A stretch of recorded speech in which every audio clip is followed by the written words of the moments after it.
तीन शिरी सहा हात तया माझा दंडवत. श्री स्वामी समर्थ. नमस्कार स्वामी भक्त हो, स्वागत आहे तुमचं पुन्हा एकदा नवीन व्हिडिओमध्ये. या व्हिडिओचं शीर्षक आहे दत्तगुरूंचं नाम घेताच बदल. त्याआधी व्हिडिओ पूर्ण पहा आणि चॅनलला सबस्क्राईब केलं नसेल तर आत्ताच सबस्क्राईब करून घ्या. चला व्हिडिओला सुरुवात करू. दत्तगुरूंचे नाव उच्चारल्याने गोष्टी कशा बदलतात? या प्रश्नाचे उत्तर केवळ आध्यात्मिक किंवा गूढवादाच्या चौकटीत न पाहता ते मानवी मन, विश्वास आणि सकारात्मकतेच्या सामर्थ्याशी कसे जोडलेले आहे या दृष्टीने पाहणे महत्त्वाचे आहे. दत्तगुरू हे केवळ एक दैवी स्वरूप नसून ते एक तत्त्वज्ञान, एक ऊर्जा आणि एक आदर्श आहेत. त्यांचे नाव उच्चारणे म्हणजे केवळ एक शब्द म्हणणे नव्हे, तर त्यामागे दडलेल्या गहन अर्थाशी आणि शक्तिशाली ऊर्जेशी स्वतःला जोडणे होय. ही प्रक्रिया केवळ तात्पुरती मानसिक शांती देणारी नसून ती आपल्या जीवनात दूरगामी आणि सकारात्मक बदल घडवून आणण्याची क्षमता ठेवते. विश्वासाचे सामर्थ्य आणि सकारात्मक ऊर्जा. मानवी जीवनात विश्वासाला अनन्यसाधारण महत्त्व आहे. आपण ज्या गोष्टींवर विश्वास ठेवतो त्या गोष्टी आपल्या जीवनात प्रत्यक्ष उतरण्याची शक्यता वाढते. दत्तगुरूंचे नाव उच्चारताना त्यामागे एक दृढ विश्वास असतो की ते आपल्यावर कृपा करतील, आपल्या अडचणी दूर करतील आणि आपल्याला योग्य मार्ग दाखवतील. हा विश्वासच एक प्रचंड सकारात्मक ऊर्जा निर्माण करतो. ही ऊर्जा आपल्या अवतीभोवती एक संरक्षक कवच निर्माण करते, जे नकारात्मक विचार आणि भावनांना दूर ठेवते. ज्यावेळी आपण पूर्ण श्रद्धेने दिगंबरा दिगंबरा श्रीपाद वल्लभ दिगंबरा असे म्हणतो, त्यावेळी आपले मन एकाग्र होते, चित्त शुद्ध होते आणि आपण एका उच्च कंपन पातळीवर पोहोचतो. ही उच्च कंपन पातळी आपल्या आजूबाजूच्या वातावरणात सकारात्मक बदल घडवून आणते. मनोवैज्ञानिक परिणाम आणि दृष्टिकोनातील बदल. दत्तगुरूंचे नाव उच्चारणे हे एक प्रकारचे ध्यानच आहे. जेव्हा आपले मन एका नामावर केंद्रित होते तेव्हा ते इतर अनावश्यक विचारांपासून मुक्त होते. यामुळे मनाला शांती मिळते, ताण कमी होतो आणि निर्णय घेण्याची क्षमता सुधारते.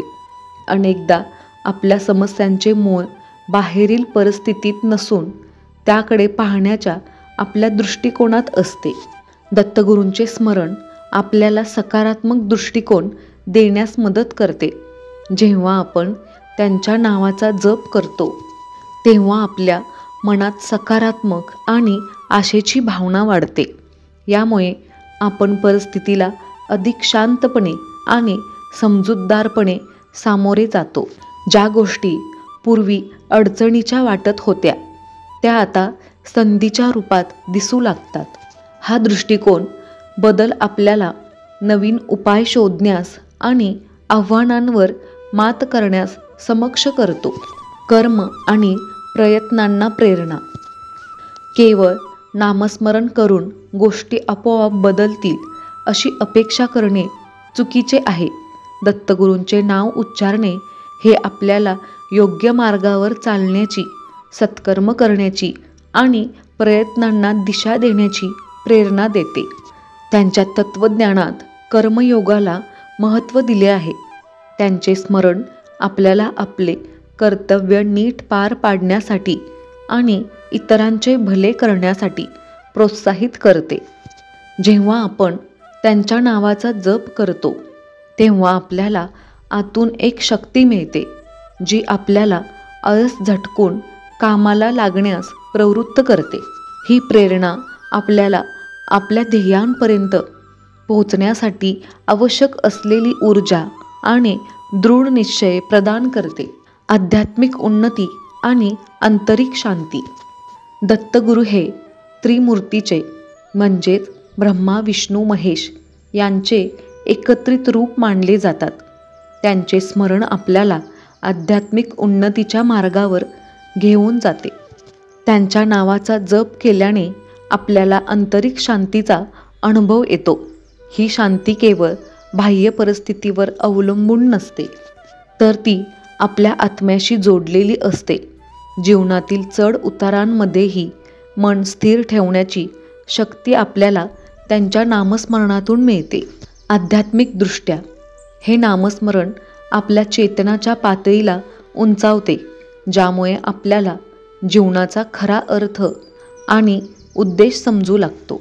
अहंकार कमी होतो, इतरांबद्दल सहानुभूती वाढते आणि आपण अधिक उदार आणि प्रेमळ बनतो.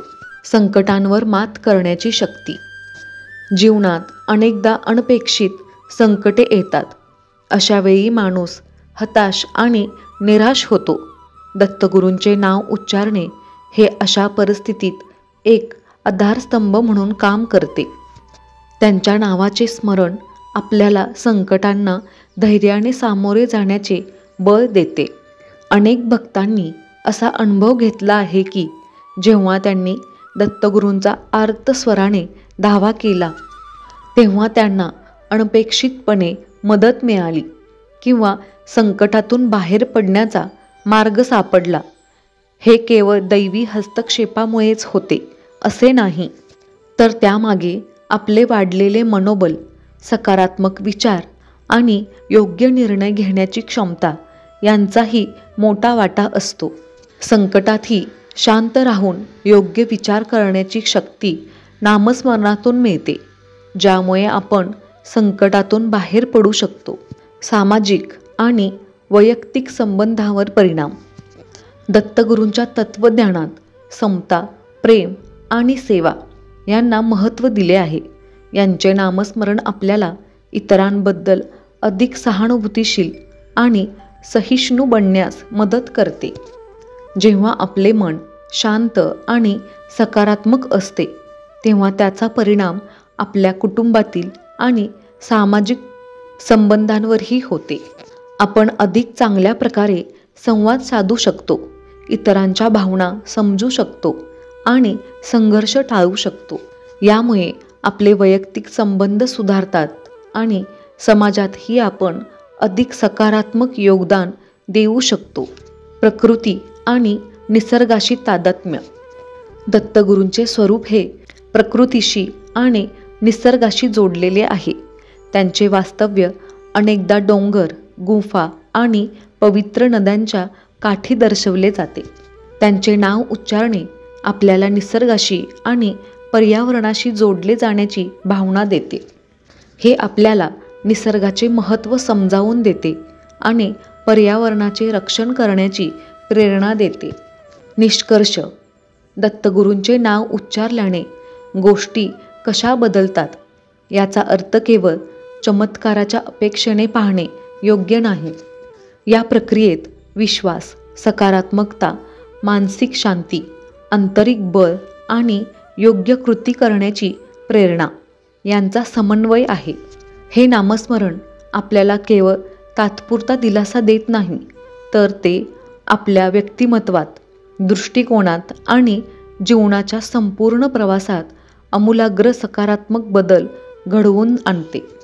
हे एक आत्मपरिवर्तनाचे साधन आहे, जे आपल्याला अधिक चांगले, सुखी आणि समाधानकारक जीवन जगण्यास मदत करते. त्यांच्या नावाचा उच्चार करणे म्हणजे केवळ एक शब्द म्हणणे नव्हे, तर त्यांच्या सर्वव्यापी आणि मंगलमय ऊर्जेशी स्वतःला एकरूप करणे होय. आणि या एकरूपतेतूनच जीवनातील नकारात्मकता दूर होऊन सकारात्मकतेचा अनुभव येतो. हे नामस्मरण आपल्याला जीवनातील कोणत्याही आव्हानांवर मात करण्याची शक्ती देते आणि आपल्याला एक चांगला मानव म्हणून विकसित होण्यास मदत करते. म्हणूनच दत्तगुरूंचे नाव उच्चारणे हे केवळ एक धार्मिक कृत्य नसून ती एक शक्तिशाली जीवनशैली आहे, जी आपल्याला समृद्ध आणि शांत जीवनाकडे घेऊन जाते. तुमच्या सर्वांच्या सुखासाठी प्रार्थना. हे स्वामी राया, सर्वांना चांगली बुद्धी द्या, आरोग्य द्या, सर्वांना सुखात, आनंदात आणि ऐश्वर्यात ठेवा. सर्वांचं सर्व मनोरथ पूर्ण करा व सर्वांचं तुमची सेवा करण्याचं मन परिवर्तन करा. सर्वांचं भलं करा, कल्याण करा, रक्षण करा आणि तुमचं गोड नाम मुखात अखंड राहू द्या. श्री स्वामी समर्थ. व्हिडिओ आवडल्यास लाईक, शेअर, सबस्क्राईब करा. कमेंट करायला विसरू नका. धन्यवाद.